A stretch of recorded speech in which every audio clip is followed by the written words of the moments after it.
교수님, 이번 선거에서 특히 지역을 보면은 경기도와 특히 이야기를 많이 했습니다. 경기도인데 이 말씀을 왜 여쭤보냐면 지난 총선 이후에 교수님이 그런 얘기를 하셨어요. 경기도를 포기한 정당, 경포정이 돼서는 안 된다. 왜? 60개 지역구 중에서 한 자릿수 의석수밖에 못 올렸다. 국민의힘이 그걸 개탄하셨어요. 또 그리고 사포정. 아니 왜 40대는 멀쩡히 유권자들은 그냥 다 무방비 상태로 보수는 넉놓고 있느냐. 사포정. 40대를 포기한 정당에 대해서는 안. 그런데 하나도 안 변했네. 이번 대선에서 출구조사 결과를 보면 경기도에서 완패 130만 표를 줬습니다. 예. 어떻게 봐야 될까요? 이게 인구 구조상 좀 그렇거든요. 그러니까 서울 같은 경우에 예. 그 부동산 값이 비싸잖아요. 라고 하니까 고 세대 사람들은 아직 그 경제력이 거기까지 못 올라왔거든요. 그래서 서울 진입을 못하고 주로 어디로 많이 빠졌습니까? 경기도로 빠졌거든요. 고 연령대가 거기 많이 살아요. 그리고 연령대 문제도 있고 또 하나는 그때쯤 되게 되면 이게 세계관이 딱 고정이 되고 정치 관념 같은 게 딱 고정이 돼서 쉽게 바뀌지 않거든요. 네. 그럼에도 불구하고 그걸 갖다 뚫으려는 노력을 좀 해야 되는 거잖아요. 이번에 이재명도 선거를 하면서 어떻게 됐습니까? 상당히 많이 우클릭했죠. 중도 보수. 중도 보수를 우클릭을 하면서 저쪽 오른편에 있는 사람들이 자기에 대해서 갖고 있는 의구심이라든지 또는 불안감 같은 걸 해소하는 쪽으로 갔잖아요. 예. 그런 태도로 갔어야 되는데 이 사람들 같은 경우는 뭐 자꾸 자유민주주의를 구하겠다 뭐 말도 안 되는 소리를 갖다 황당한 소리들을 하면서 자기들만의 리그를 만들었잖아요. 그래서 이번에는 아주 그냥 크게 벌어지게 된 거죠. 원래 경기도는 5% 정도 떨어지는 지역이고 서울은 비슷한데 약간 앞서거든요. 보수가 약간 앞서던 지역이잖아요. 근데 서울에서도 지고 경기도에서 예. 졌던 거고 그거는 뭡니까? 탄핵 프레임 가지고 탄핵으로 인해 치러지는 선거인데 거기 가가지고 탄핵 반대를 당론으로 정하고 와, 이런 정당이 도대체는 이해가 안 가고 상상이 안 가요. 도대체 이런 정당이 있다라는 게. 예. 머릿속에 두개골에 정말, 그러니까 뭔가 두개골 속에 뇌가 있는지 좀 의심스러운 정도거든요. 말이 되는. 두개골에 뇌가 있나. 정말 이 뇌과학적인 접근까지도 해주셨습니다. 교수님. 또 하나가 이제 TK인데 이건 왜 궁금하냐면 TK가 흔들렸다고 봐야 됩니까? 이번에. PK는 좀 흔들린 듯해 보였는데 그래도 울산도 초반 개표에서는 이재명 후보가 앞서다가 또 지역구가 있는 김상욱 의원의 또 탈당도 있었죠. 근데 뭐 차이가 얼마든 간에 부산, 울산, 경남은 다 김문수 후보가 높긴 높았습니다. 이 점은 어떻게? 그러니까 부산을 수성한 건데 부산에서도 사실 40%대가 뚫렸어요. 이번에 40.1%인가 살짝 넘었더라고요. 그러니까 지난번보다 아주 조금 더 받은 겁니다. 예. 그래서 그게 뚫린 거고 그다음에 그 대구 같은 경우에는 아마 거기 투표율이 낮았을 거예요 아마. 그러니까 많은 분들이 이제 상당한 분들이 사실 투표장을 안 나왔을 가능성도 크거든요. 그래서 거기도 사실 빨간불이 들어온 거죠. 전체적으로 보게 되면은 영남하고 강원만 지키고 나머지는 충청부터 뭐 대전 뭐 이런 쪽 완전히 다 넘긴 거죠. 예. 근데 애초에 프레임을 그러니까 전쟁을 하려면 말이죠. 자기가 원하는 것을 싸워야 되거든요. 상대가 원하는 것을 싸우면 지는 건데 네. 저쪽에서는 우리는 내란 종식 프레임으로 갈 거야 라고 얘기를 하고 있는데 그 내란 종식 프레임 그 안으로 그냥 들어가는 거예요. 네. 우리는 탄핵 반대를 정체성으로 하는 정당입니다. 자유민주주의를 수호하는 정당입니다. 라고 들어가니까 저쪽에서는 완전히 십자포화를 딱 퍼부을 준비를 하고 있는 그 사지 속에 딱 들어간 거. 예. 뜯어 맞는 거죠. 두들겨 맞는 거고 거기서 뭐 참패를 할 수밖에 없는 거죠. 그거 뻔히 알면서도 글로 들어가요. 그다음에 당내에서도 그렇게 하지 말자고 또 한동훈 대표가 계속 얘기를 했잖아요. 그럼에도 불구하고 그냥 글로 들어가요. 이건 뭐냐라는 거예요. 이른바 함정을 쳐넣고 이 덫을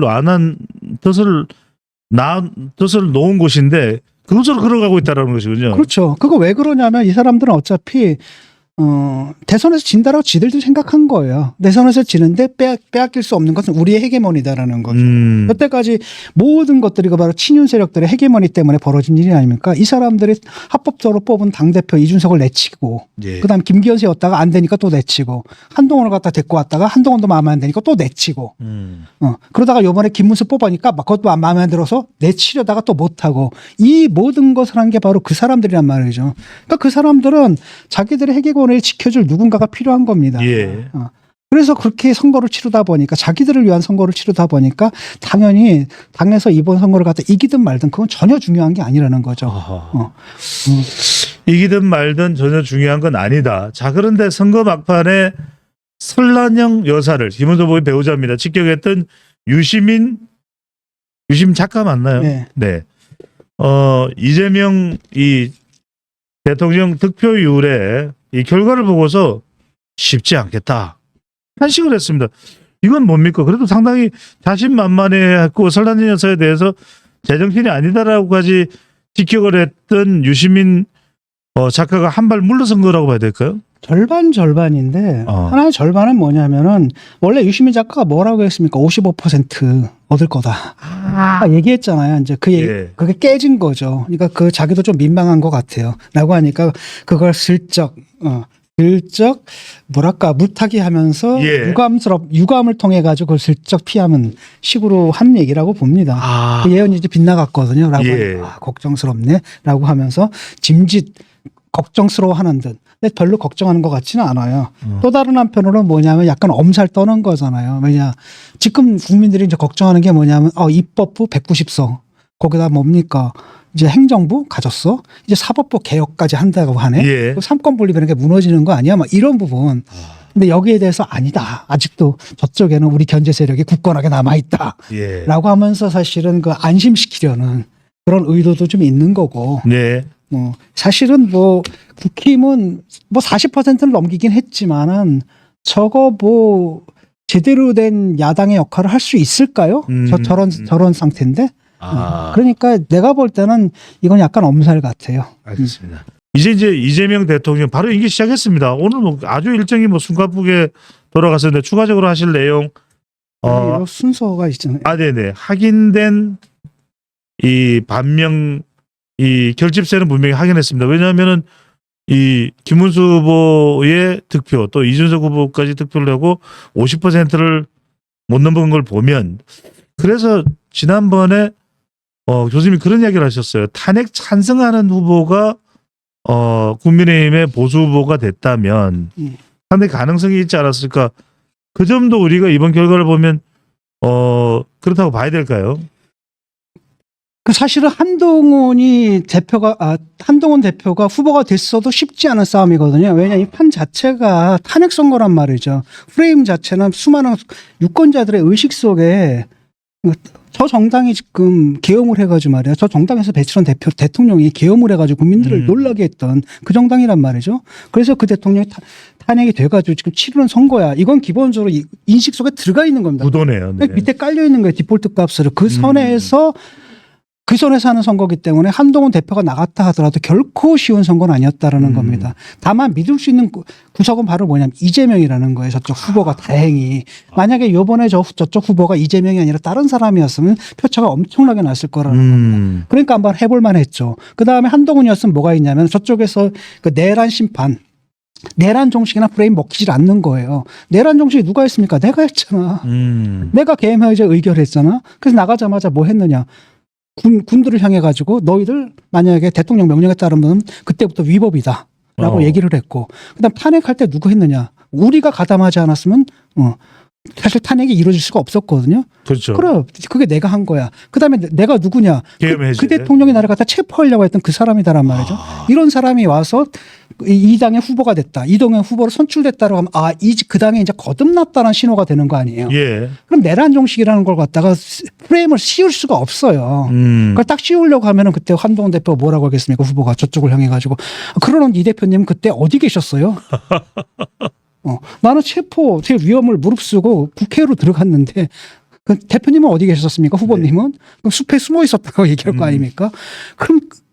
그러면 이제 그 내란 종식이란 프레임이 먹힐 수가 없거든요. 그 다음에 또 다른 한편으로는 내란은 종식되지 않았습니까? 대통령 어땠습니까? 탄핵됐습니다. 그다음 나를 뽑지 않았습니까? 이 당에서.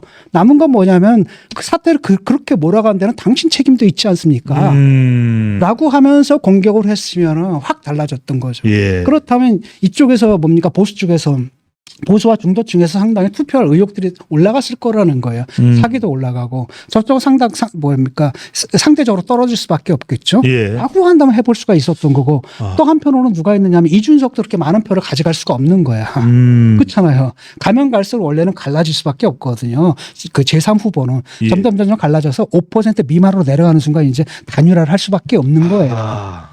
그랬는데 이준석이 버텼다라는 건 마냥 후보가 김문수이기 때문에 버틴 거거든요. 이 모든 거 다 얘기했던 거 아니에요.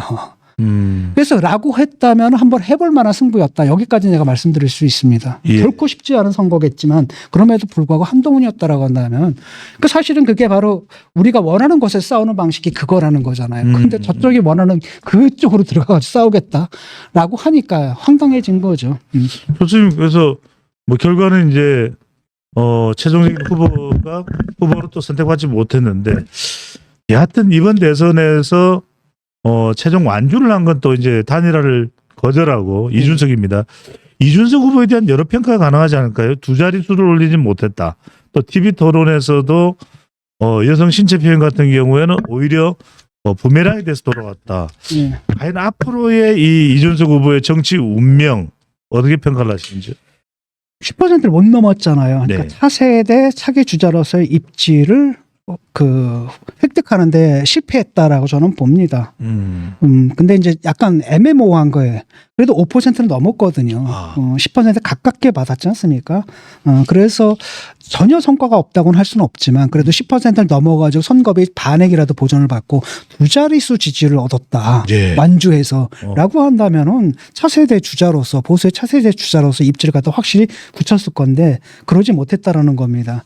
그래서 이번에 잘 나가다가 그러니까 두 가지 요인이 있는 것 같아요. 한편으로는 그 발언 때문에 그 젓가락 발언 때문에 쭉 좀 올라가는 분위기였는데 젓가락 발언하는 순간에 이제 자기 해명 막 하면서 수세로 몰렸지 않습니까? 예. 그러면서 상승세가 딱 꺾인 부분도 있겠고 또 하나는 선거가 다가오면 다가올수록 떨어져 나가거든요. 제3후보표는 그런 효과도 있는 것 같고 그래서 저 10% 넘기 힘들 거다라고 예측을 했는데 과연 10%를 못 넘었더라고요. 예. 이게 이제 이준석의 한계가 딱 드러났다. 가장 큰 문제는 뭐냐면 그겁니다. 이준석의 바닥을 사람들이 봤다라는 거거든요. 제가 계속 여기서 얘기를 했잖아요. 철학이 예. 없다.